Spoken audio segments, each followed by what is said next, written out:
नमस्कार दोस्तों। एक बार फिर से स्वागत है आपका हमारे हॉरर पॉडकास्टों में, जहां पर हम लोग एक से बढ़कर एक सच्ची घटना पर आधारित डरावनी कहानियां सुनते हैं। तो जो आज की कहानी है वो अभी बहुत ही अच्छी कहानी है और उम्मीद करते हैं यह कहानी आपको बहुत पसंद आएगी। तो चलिए इस कहानी को स्टार्ट करते हैं। कहानी को स्टार्ट करने से पहले इस छोटे से चैनल की एक छोटी सी रिक्वेस्ट, वीडियो को लाइक ज़रूर करें ताकि थोड़ा मोटिवेशन हमें मिले और हमें काम करने के लिए एक प्रोत्साहन भी मिल सके। तो चलिए कहानी को स्टार्ट करते हैं। यह कहानी आप विक्रम की जुबान से ही सुनेंगे कि उस रात मनाली के ट्रिप पर उनके साथ कौन सी ऐसी भयानक घटना घटी जिसको वह आज तक नहीं भूल पाया। तो चलिए इस कहानी को विक्रम की जुबान से ही सुनते हैं। मनाली की सर्द रातें हमेशा अपनी खूबसूरती और खामोशी के लिए जानी जाती हैं। ठंड इतनी तेज थी कि सांस लेने में ही ठंडी हवा फेफड़ों को जमा देने का एहसास देती थी। नमस्कार दोस्तों, मैं विक्रम आपके सामने एक ऐसी कहानी पेश करने जा रहा हूँ जो मेरे साथ उस रात घटी थी और क्या क्या हुआ मैं इस कहानी में आपको पूरा बताने का प्रयास करूँगा। तो मैं यानी विक्रम और मैं अपने जिगरी दोस्त यानी अर्जुन के साथ मनाली के एक छोटे से होटल में ठहरा हुआ था। यह हमारी छुट्टियों का तीसरा दिन था। उस दिन अर्जुन ने कहा, यार मनाली आकर अगर कुछ एडवेंचर नहीं किया तो यहाँ आना बेकार है। मैंने खिड़की से बाहर झांकते हुए देखा। कोहरे ने पूरी घाटी को अपनी चादर में लपेट रखा था। दूर पहाड़ की चोटियों पर बर्फ चमक रही थी। और फिर मैंने अर्जुन से बोला, क्या करना चाहता है? फिर अर्जुन ने जवाब दिया, कहते हैं घाटी के उस पार एक गांव है जहां रात में जाना मना है। वहां लोग कहते हैं कि अजीब अजीब चीजें होती हैं, चल वहां चलते हैं। लेकिन मैंने हिचकिचाते हुए अर्जुन से कहा, होटल के मैनेजर ने हमें पहले ही चेतावनी दी थी कि रात के समय जंगल की ओर जाने से बचें। यहाँ रात में कुछ दिखाई नहीं देता है, अगर खो गए तो वापस आना मुश्किल हो जाएगा। मैंने उसे यह बात याद दिलाई, लेकिन अर्जुन हमेशा रोमांच के पीछे भागने वाला इंसान था। आखिरकार उसकी बातों में फंसकर आ ही गया और उसके बहुत जिद करने की वजह से मैंने रात में जाने का फैसला किया। अब रात के करीब 10 बजे रहे होते हैं। हम होटल से बाहर निकले और सड़क किनारे खड़ी टैक्सियों की ओर बढ़े। ठंड इतनी ज़्यादा थी कि हाथ सुन्न हो रहे थे। सड़क सुनसान थी और कोहरे की मोटी परत के बीच सिर्फ कुछ ही कदम आगे तक दिख रहा था। तभी एक पुरानी सफ़ेद एम्बेसडर टैक्सी धीरे धीरे हमारी ओर आती दिखी। उसका इंसान एक अजीब गड़गड़ाहट उस टैक्सी का इंजन एक अजीब गड़गड़ाहट के साथ चल रहा था, जैसे कई सालों से इसका रख रखाव नहीं हुआ हो और अंदर अभी कुछ दिख भी नहीं रहा होता है। वह टैक्सी कुछ ही देरों में हमारे पास आकर रुक जाती है। ड्राइवर, जो एक अधेड़ उम्र का व्यक्ति था, उसने खिड़की से झांकते हुए पूछा, कहाँ जाना है साहब? अर्जुन ने तुरंत जवाब दिया, घाटी के उस पार वाले एक गांव तक। ड्राइवर ने कुछ पल के लिए हमें घूरा, फिर मुस्कुराते हुए बोला, ठीक है बैठ जाइए साहब, लेकिन वहां जाना इतना आसान नहीं है। उस टैक्सी ड्राइवर की बातें मुझे कुछ अजीब सी लगने लगी, लेकिन मैंने उसे ज़्यादा ध्यान न देते हुए अपना सामान टैक्सी के डिग्गी में रखकर और सीट पे जाकर बैठ गया। जब मैं गाड़ी के अंदर बैठा तो मुझे एहसास हुआ कि गाड़ी के अंदर एक अजीब सी गंध थी, जैसे किसी पुरानी जगह पर कई दिनों से सफाई ना हुई हो। गाड़ी के छत पर किसी के नाखूनों के निशान मुझे साफ साफ दिखाई दे रहे थे, मानो किसी ने अपनी धार धार नाखून से खरोंच मारा हो। यह सब देखकर मुझे एहसास तो हो गया था कि कुछ तो अजीब है जो मेरी समझ से परे था, लेकिन अर्जुन का उत्साह देखकर मैं चुप रहा। मैं नहीं चाहता था कि अर्जुन के रोमांच में कोई खलन पड़े। ऐसा होते ही अब कुछ ही देर में टैक्सी रोड पर चलना शुरू हो जाती है और इस तरह से हम दोनों काफ़ी उत्साहित होते हैं, क्योंकि यह पहली बार था जब हम दोनों रात में किसी घाटी में घूमने निकले हों। लेकिन यह सब कुछ ऐसा नहीं था जैसा अभी दिख रहा है। हम दोनों उस खतरे से अनजान थे जो आने वाले समय में हम लोगों को सताने वाला था। जैसे ही टैक्सी घाटी की ओर बढ़ने लगी, कोहरा और घना होता गया। हेडलाइट्स की रोशनी के बावजूद सड़क मुश्किल से ही दिख रही थी। चारों तरफ अंधेरा इतना गहरा था कि दिल में अजीब सा डर बैठने लगा था। तभी ड्राइवर ने अचानक से पूछा, आप लोग पहली बार इस रास्ते पर जा रहे हैं? अर्जुन ने एक कड़क आवाज में कहा, हाँ। कोई समस्या है? क्यों? लेकिन ड्राइवर ने हल्की हंसी के साथ जवाब दिया, यहाँ समस्या नहीं साहब, कहानियाँ होती हैं। लेकिन सच बताऊं तो यह रास्ता आपकी उम्मीद से ज़्यादा रोमांचक होने वाला है। उसकी हंसी और उसके जवाब में एक ऐसा डर था जो मेरे रोंगटे खड़े कर गया। वहीं दूसरी ओर अर्जुन उसकी बातों को सुनकर काफ़ी खुश हो रहा था, क्योंकि वह रोमांच के लिए ही तो निकला था। अभी हमें चले हुए कुछ ही मिनट हुए होंगे और हम घाटी के अंदर पहुंच चुके थे। तभी अचानक गाड़ी का इंजन एक अजीब सी आवाज़ करता हुआ बीच रास्ते पर रुक जाता है। एक बार फिर अर्जुन ने उस ड्राइवर से पूछा, क्या हुआ, गाड़ी क्यों बंद हो गई?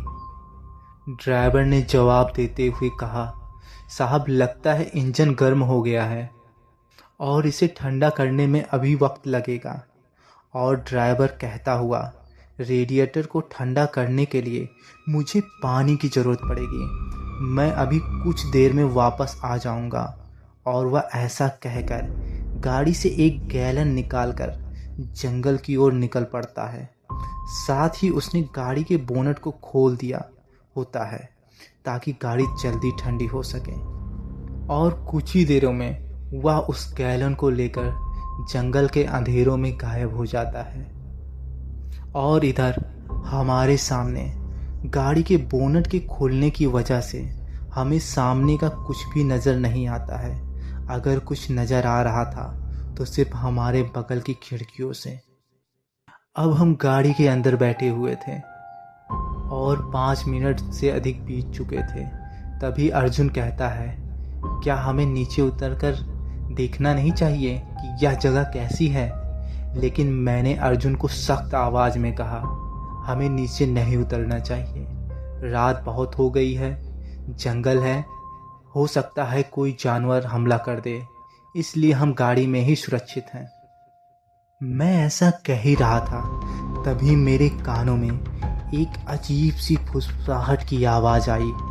और जैसे ही यह आवाज़ मेरे कानों में पड़ी, मैं पलटकर अपने खिड़की की तरफ देखता हूँ। जब मैंने खिड़की के बाहर देखा तो मुझे दिखाई देता है कि कोहरे के बीच एक परछाई खड़ी हुई थी। वह अजीब तरीके से हिल रही थी। वह परछाई मानो धीरे धीरे हमारी ओर बढ़ रही हो। मैंने धीरे से अर्जुन से कहा, अर्जुन इधर देखो। अर्जुन ने खिड़की से बाहर की ओर देखा, लेकिन उसे कुछ भी दिखाई नहीं दिया और उसने कहा, तू ज़्यादा सोच रहा है दोस्त, कुछ नहीं है वहाँ पे। लेकिन मुझे अब भी वह परछाई साफ दिखाई दे रही थी। वह इतनी पास आ गई कि मैं उसकी शक्ल भी देख सकता था। एक सफ़ेद साड़ी पहने महिला जिसके बाल बिखरे हुए थे। जैसे ही वह गाड़ी के करीब पहुंची, वह अचानक गायब हो गई। अब इस घटना ने मेरे दिल की धड़कनों को बहुत तेज कर दिया था। तभी ड्राइवर भी पानी लेकर आ जाता है और उसने कार के रेडिएटर पर पानी डालकर उसे ठंडा करके गाड़ी के इंजन को एक बार फिर से स्टार्ट कर दिया। गाड़ी स्टार्ट होते ही ड्राइवर ने एक अजीब सा सवाल पूछा। आप लोग जानते हैं साहब, इस घाटी का नाम भूतिया घाटी क्यों पड़ा? अर्जुन ने बड़ी उत्सुकता से पूछा।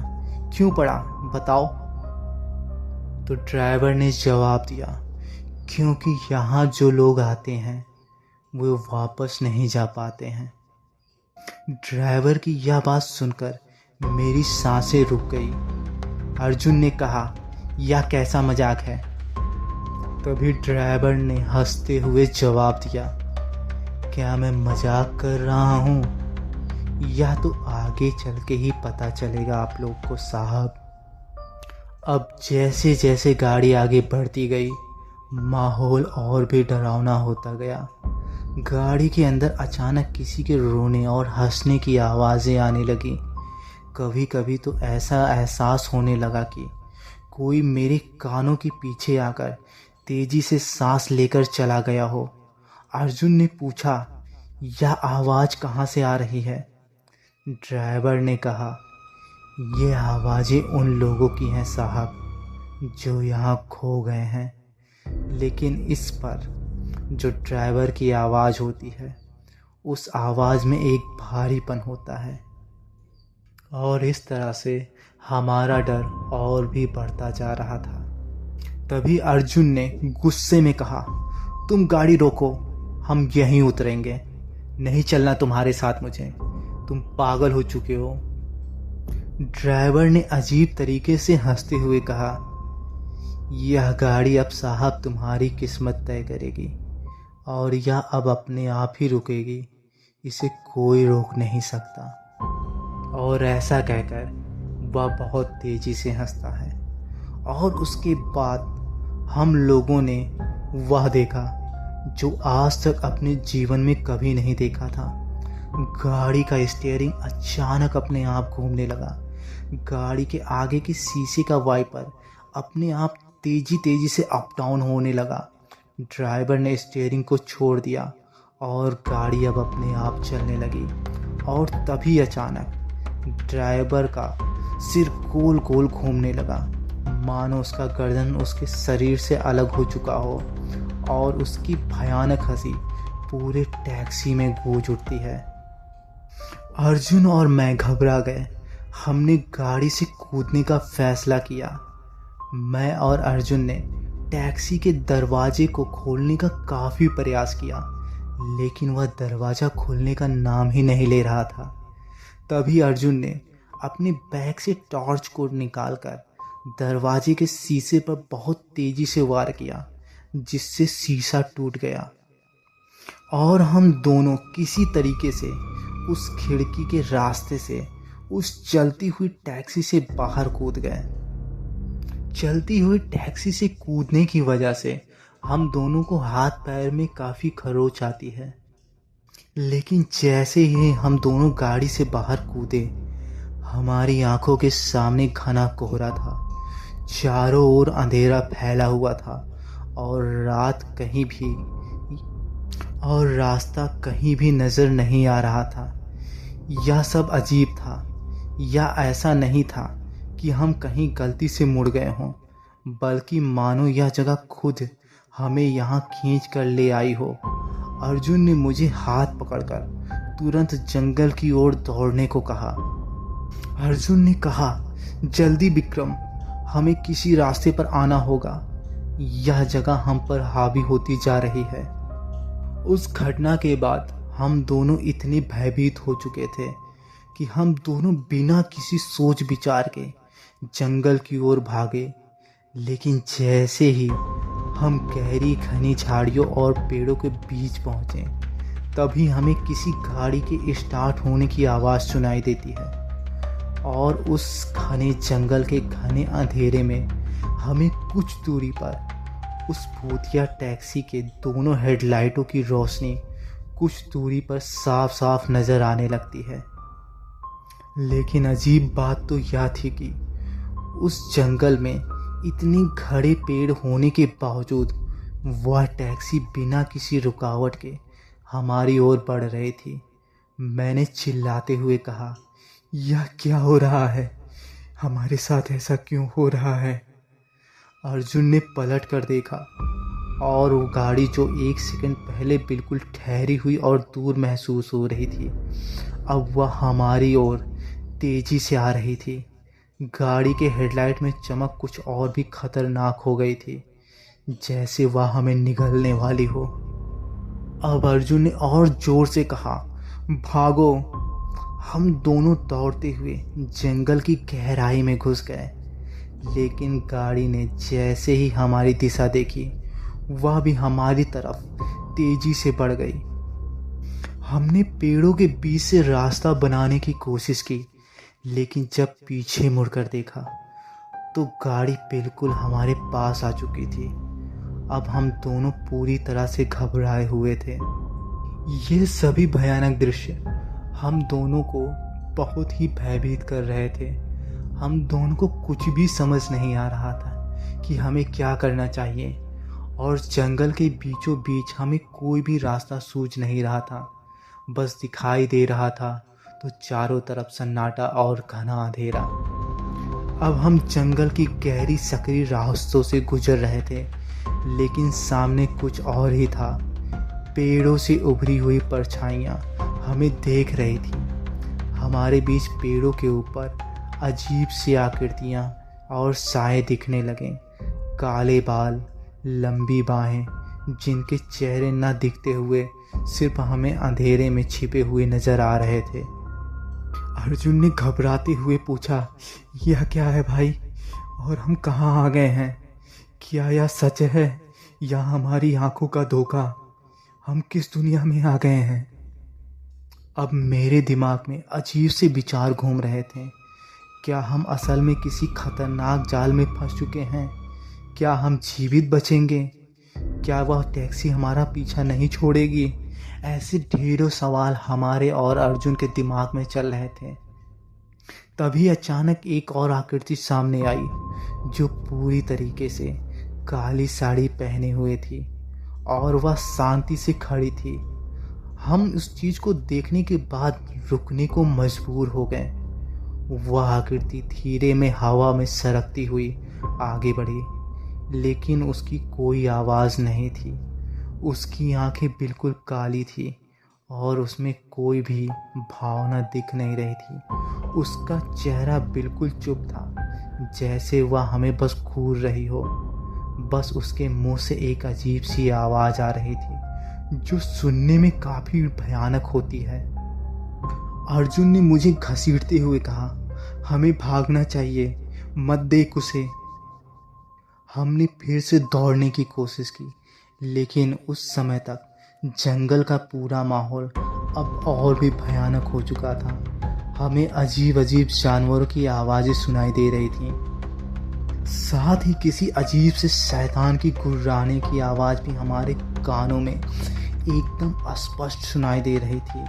और कुछ ही देर में वह आकृति एक बार फिर हमारे सामने थी और उसकी तेज आवाज़ें हम पर हावी हो रही थी। हम दौड़ते दौड़ते एक अंधेरी गुफा में घुस गए, लेकिन अब हमें खौफ और भी बढ़ने लगा था। गुफा की दीवारों पर खून के अजीब से दाग उभर रहे होते हैं। परछाइयाँ अजीब से इधर उधर भाग रही होती हैं। हर एक कदम पर हमें ऐसा महसूस हो रहा था जैसे हम किसी और दुनिया में आ चुके हों। विक्रम, यह क्या है? हमें किस कारण से यह सब कुछ झेलना पड़ रहा है? हम कहाँ आ गए हैं? विक्रम ऐसा कह ही रहा होता है, तभी अचानक कुछ और आवाज़ें आने लगी।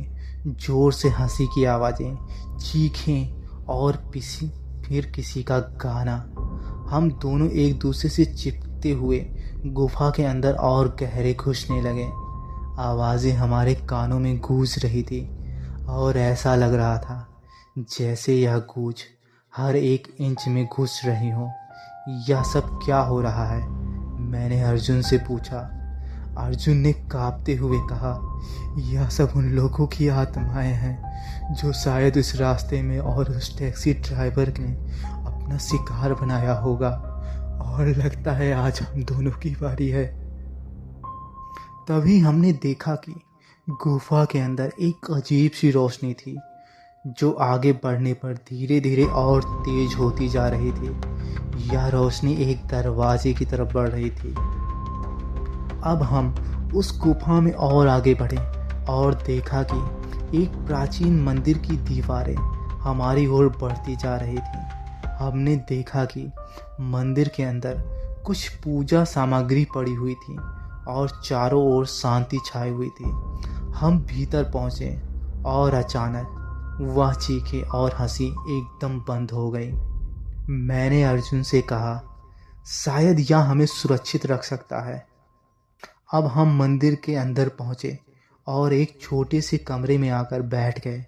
उस कमरे में कुछ पूजा की तस्वीरें और मिट्टी के दीपक जल रहे थे। तभी हमें महसूस हुआ कि बाहर से कोई आवाज़ आ रही है, किसी के भारी कदमों के चलने की। हम घबराए हुए थे। यह किसी इंसान के कदम की नहीं, बल्कि एक आत्मा के कदम की थी जो हमें धमका रही थी। अचानक मंदिर के दरवाजे पर एक तेज आहट हुई।